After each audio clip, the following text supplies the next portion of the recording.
A recording. Sorry. Recording? What have you done? Dan, welcome to Hat Guys Talk Books. Jay. How are you? I'm doing all right. How about you?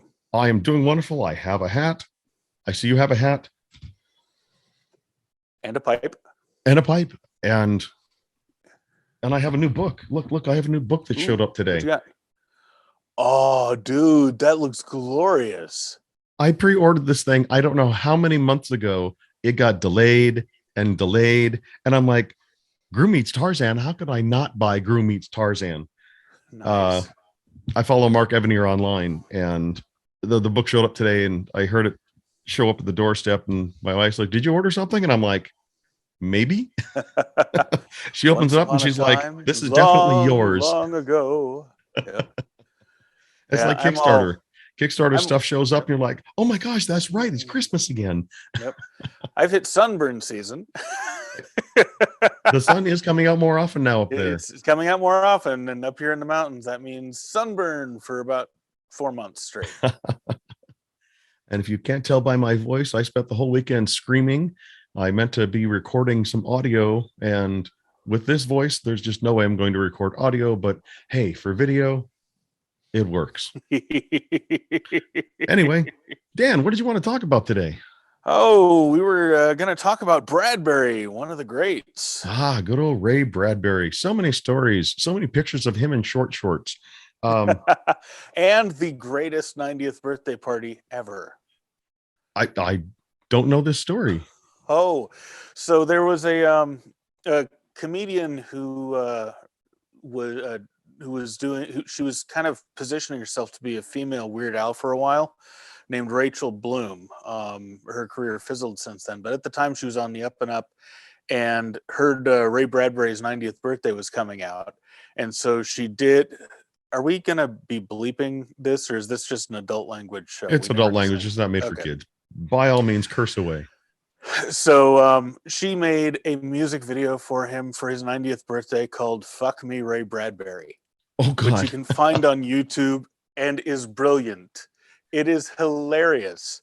And I had a friend who was at Ray's 90th birthday where they showed him this video for the first time, and Ray was a fairly conservative kind of guy. Yes. And it just sort of very reserved, sort of Midwest conservative, not evangelical about it or anything. He was the kind of guy who liked to think about things, and he was tolerant of cultural looseness, but it wasn't his thing. And he's in his wheelchair, and they show him this, and everybody looks over at him to see if he's going to like the joke. And he doesn't say anything. And finally, his assistant says, "Ray, what'd you think?" And he folded his hands over his chest, and he said, "I don't know. I think I need to see it again."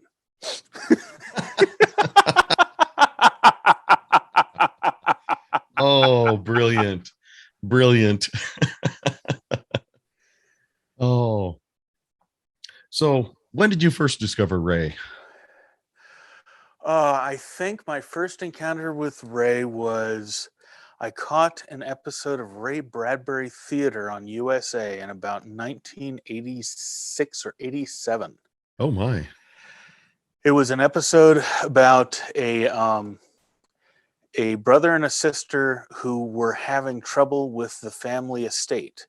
The house would not let the sister who had inherited the estate move in. Every time she tried to move in, it would haunt her, it would harass her, because she said she was too old and too full of sin.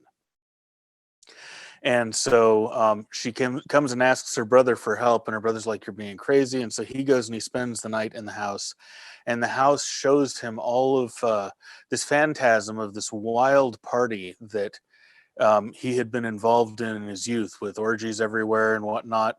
And then it sets itself on fire, and he has to run out the front door. And he has the same report to his sister, and he's like, "What are we going to do?" And she says, "Well, let's just leave it here, and someday a young person will come along with all of their future in front of them and all of their mistakes still in front of them. The house will welcome them in, and it will provide her a beautiful nest. And that it ends with the video, or with the scene of this, young 15, 16-year-old girl discovering the house, and suddenly it's brand sparkling new and it's in her name. And it was a really sweet, interesting story. Interesting. You're like, yeah, Bradbury, very, very Midwestern conservative. And oh Mm-hmm. yeah, orgies. But it was my first encounter with the idea that you reach a certain age in life and you sort of can't escape who your choices have made you into.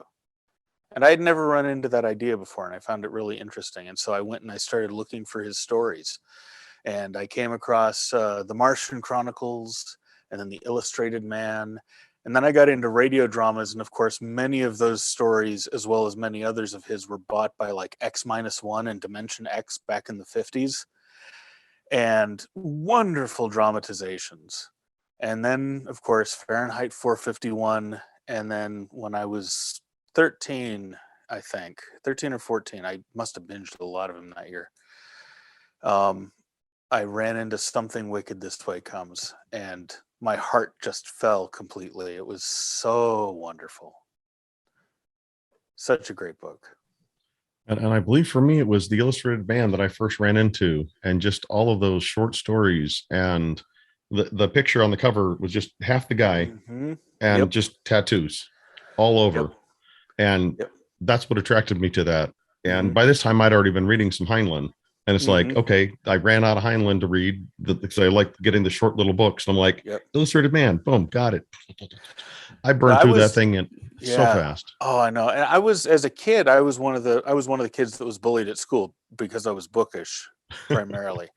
And so one of the things I hated in fiction was the pure innocent child trope, which of course everybody in the 80s was writing, because all the boomers were idealizing their pasts where they were pure and innocent and young and idealistic.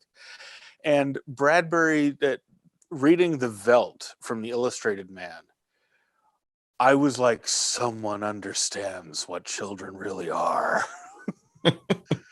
Say, The little for kids those getting of you chased who, by lions. yeah, for those of you who haven't read it, it's about a family gets a VR setup for the living room to babysit the kids, and the kids recreate the African savannah in the VR room, complete with killer lions that they then command to eat the parents so that they can have the run of the place. Yep. I believe there's also one in there where the four-dimensional house gets built. That's Heinlein. It's called Was that And He Built. Heinlein? Yeah, it's called And He Built a Crooked House. Ah, I am confusing those two.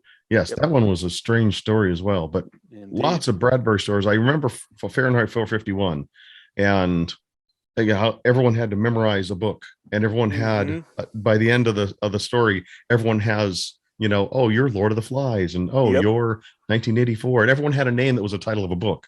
Everyone yep. had, that's how they referred to everybody. And that's how they preserved the culture in Yes, this dystopia that was organic rather than tyrannical. Or it yes, was tyrannical, but it wasn't government imposed. It was popularly demanded by people who loved their television so much that they didn't want to be disturbed by the kinds of thoughts and ideas that books could evoke. yep. And so they had And created a civilization where owning a book was a was an crime. expropriation worthy offense, and owning several was an execution worthy offense. And firemen set fire to To books books. and book places Yep. and any library they found. I thought that was a fascinating story. As I'm reading, I'm Yep. like, oh, the firemen. Oh, wait, Yeah. whoa, hold on, Like hold on. with Vonnegut's Harrison Bergeron, the notion that you might be intellectually curious was treated as a perversion. Yes, can't have And that. No, no, no, yeah, no, no. no. Yes, You need to feed you the pablum. that's right. Wonderful book. Oh, incredible book. I don't think I ever got to Something This Wicked This Way Comes, but I know that's one of those that was always, Oh, I oh, knew you about it. I remember seeing, must. didn't they come out with like made for television movie about it? Yeah, it was starring Jason Robards and Jonathan Pryce. Yes, way back. I And remember catching bits and pieces of that it where was the a boys very going down to see the carnival. Yep. It was a And very good adaptation. The book is way more harrowing, of course, than they could get away with in a Disney film. oh, of course. But yeah, it's if you ever saw or read the Stephen King book Needful Things, Yes. Oh God. it's like a pale ripoff of Something Wicked This Way Comes. Okay. The plot is the same, but because it's Stephen King, the characterization is like that thick. Whereas with Something Wicked, it's all seen through the eyes of these two boys who are just old enough to understand what's going on, but not quite old enough to be completely terrified by it. And so they've got the sort of fool's courage that lets them go in and try to fix everything. And of course, they can't. Um, it's really wonderfully done. I remember I read Zen and the Art of Writing, which Mm, no Zen in the book. I haven't read that one. Lot of discussion about writing and his writing during. I read a lot of books on writing by Stephen King. Mm-hmm. But in Bradbury's book, I know he mentioned that that was actually his first experience with the carnival or the circus, was him coming up over that hill, and here are all these people setting up, and he was just like, Mm-hmm. what madness is this? And the Illustrated Man, all of those short stories were Nice. based on him meeting the tattooed man. And that's how he got Wow. the ideas for some of the stories. Was, oh my gosh, what if the stories jumped off his body and came to life? Oh, And that was that's the whole point of fantastic. the Illustrated Man, which is, if you remember going back and reading it, Mm-hmm. it's someone talking to the Illustrated Man. Yep. And, oh, let me tell you about, Literally around a campfire. yes, literally around a campfire. And he's pointing to his tattoos, and his tattoos come to life, which I thought was Mm-hmm. fascinating. If you've ever seen the movie Moana, where, Mm-hmm. um, oh gosh, Maui, the god Maui, has tattoos, and his tattoos come to life and tell his story. And I'm like, Ray Bradbury, right there, Mm-hmm. right there. Yep. How many people are going to completely miss that reference right there? It's Yep. just, The but reason the reason that Disney made Something Wicked was that it was I may be conflating a couple of stories, but if I remember correctly, Walt Disney and Ray Bradbury were like really good friends, and they were always looking for the right project to collaborate on. And originally, it was going to be a series of rides at Disney World, and then Disney died. ooh, But but something of the business relationship continued, and so when he wrote Something Wicked, whoever it was that was in charge of development at Disney said, this is the one that Walt would have wanted us to make, and so that's why they pulled that off. that is so cool. I know a lot of his stories. I in his earlier career, especially short stories. This is in another one of his little snippets from Zen and the Art of Writing. Was he didn't own a typewriter? He would go Mm-hmm. down to the local library where he could put a dime in for, I think it was like Yep. 5 or 10 minutes. He would put in a dime and just type as fast as he possibly could. Yep. Ding, another dime, type as fast as he possibly could. And a lot of those stories were written incredibly fast because he needed to Mm-hmm. just get it done and get it out. And he had a timer, literal timer going. Yep. Yep. And just It's fascinating to think, wait, he just cranked these out as fast as that timer would go. And a lot of people think that a story, you need to like agonize over each keystroke. And it's like, oh yeah. he blows that total concept out of the water. Totally, yeah, and yeah, Um, very like Harlan Ellison that way. Harlan followed in his footsteps in a lot of ways. yes. But my We'll have to favorite, talk Harlan one day. yeah, we will have to talk Harlan one day. My favorite Bradbury anecdote that I ever picked up was, I think I read it in Patterson's biography of Heinlein.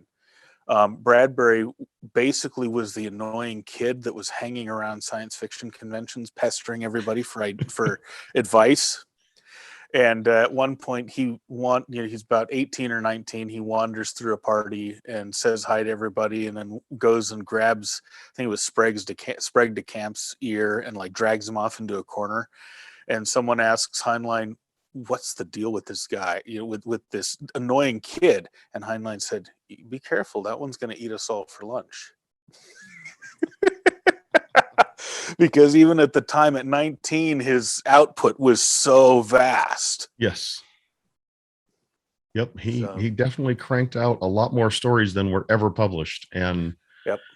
I always wondered what happened to all of those stories, because I know one of the things he said that he did early on, very early on when he started his writing career, was he dedicated himself to write a short story a day Yep. for a year, every single day without fail, and get them into the mail. Yep, and And the advice he gave to young writers was write a short story a week for a year, because no one can write 52 bad short stories in a row. Yep. But he wrote one every single day, 365 short stories in 1 year, and I'm like, yep, dang. I remember hearing that advice, and I took it to heart, and I tried my darndest. In 1 year, I managed to get out 100 short stories. Just nice. Probably 75% of them are garbage. But I learned a whole lot on sitting down at the keyboard and typing, and it's all because of Bradbury.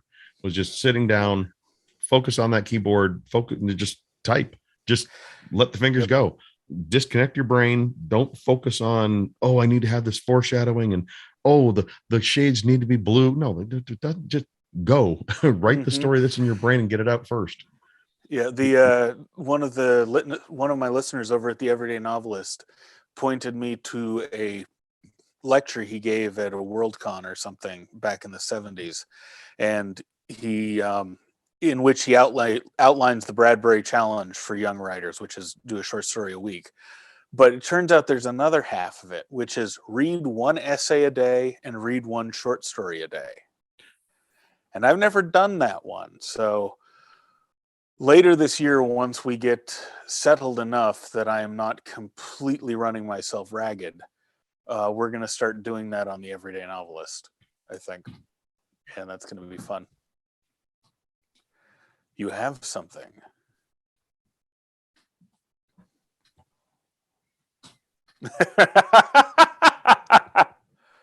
This is just a couple that I have on the floor over here, but I've always wanted to read a significant number of short stories.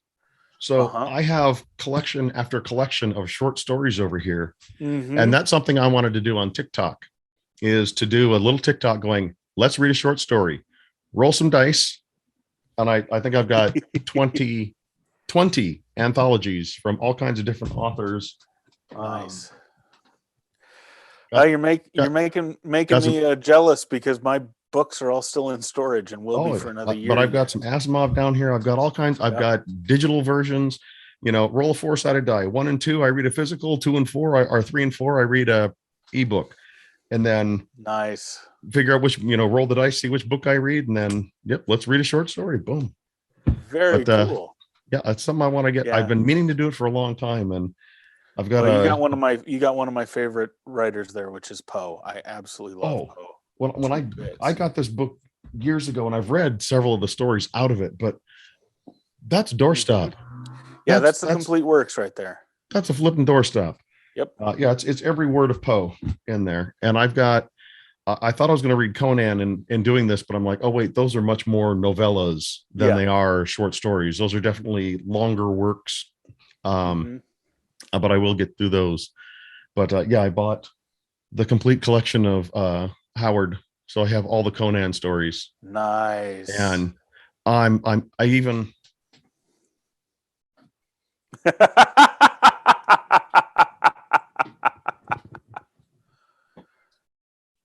I never knew that Jordan wrote some Conan stories. Jordan wrote Conan books? I never knew that.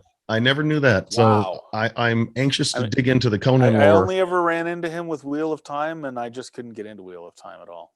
I had a really tough time with the first Wheel of Time book, and I started to get it after a bit, but when he's calling ogres or gears, and I'm like,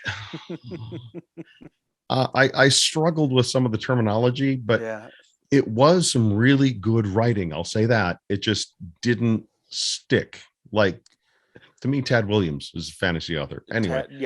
Tad Williams is, I burned out on fantasy really young, because I started with L'Engle, Lewis, Tolkien, and Stephen R. Donaldson. And between those, you get like the whole range. And so everything I encountered after that, almost everything, left me kind of cold. And the exceptions are Bradbury and Tad Williams, both of whom, Bradbury, I think, because he has that Southern Gothic thing going on, and Yes. I'm a sucker for Southern Gothic horror. And all of his fantasy, in one way or another, is Southern Gothic horror, even if it's not horror. And then Tad Williams, because there's something about the way he writes that sort of blends the lyricality of like 19th century British poetry with the adventure sensibilities of a mid 20th century pulp novelist. Oh yeah. And so totally sweeps me away when I sit down and get into Tad Williams. I've got a Tad Williams story too, but that'll be when we do a Tad Williams episode. We will get to Tad Williams. There's no way we can do this kind of a series and not get to Tad Williams. Yeah, I could tell 20 different Tad Williams stories, but not here, not now. But that's one of the things that, even if we're comparing Tad Williams and Ray Bradbury, they both have Bradbury is very folksy, which I think is the charm of his stories. Is it's a whimsical tale. Like you said, it's that Southern Gothic. He spins yarn and you can almost feel like you're sitting around a campfire and he's like, oh my gosh. And then this happened. And you're like, wait, what happened next? You got to tell me what happened next. But by the way, for the viewers and listeners who don't know Southern Gothic, think Flannery O'Connor, think Rod Serling in The Twilight Zone. Think some of Mark Twain's darker stuff. That's Southern Gothic. Yep. But it's the best kind of spinning a yarn you can talk about. I mean, it's just fun reads. And they're easy reads. And as a kid, I just ate them up. Like we talked about Heinlein before. They're really mythic. There's stuff that just sticks with you. Yes. Both Heinlein and Bradbury, same type of thing. They got that one little hook that you might remember nothing but that hook. But that story will stick with you forever. And it's amazing. It is. But that's a whole lot about Bradbury. We can talk about lots of other authors another time as I drop books everywhere. Indeed. With a thud. Good thing my foot wasn't in the way. At any rate, Dan, always good talking with you. Likewise, Jay. It's been That Guys Talk Books. Until next time, folks. Be seeing you. Lost my mouse.